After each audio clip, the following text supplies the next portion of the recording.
मुंबई अहमदाबाद राष्ट्रीय महामार्गावर पालघर परिसरात एक अत्यंत भीषण अपघात घडलाय। या ठिकाणी 2 ट्रकनं पेट घेतल्यानं महामार्गावर काही काळ भीतीचं वातावरण निर्माण झालं होतं। मिळालेल्या माहितीनुसार महामार्गावर धावणाऱ्या 2 ट्रकला अचानक आग लागली। पाहता पाहता या आगीनं रौद्र रूप धारण केलं आणि दोन्ही ट्रक पूर्णपणे जळून खाक झाली आहेत। या आगीमुळे महामार्गावरील वाहतूक पूर्णपणे विस्कळीत झाली होती। लांबच लांब वाहनांच्या रांगा लागल्याचं पाहायला मिळालं।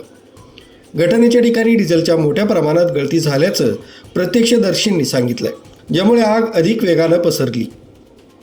घटनेची माहिती मिळताच अग्निशमन दलाच्या गाड्या घटनास्थळी दाखल झाल्या आणि आग विझवण्याचे प्रयत्न सुरू करण्यात आले। या अपघातात सुदैवानं कोणतीही जीवितहानी झाली की नाही याची अधिकृत माहिती अद्यापही समोर आली नाही। या बर्निंग ट्रकच्या घटनेनं प्रवाशांमध्ये मोठी घबराट पसरली आहे। न्यूज ब्युरो, सक्षम पोलीस टाइम्स, न्यूज 112, मोखाडा।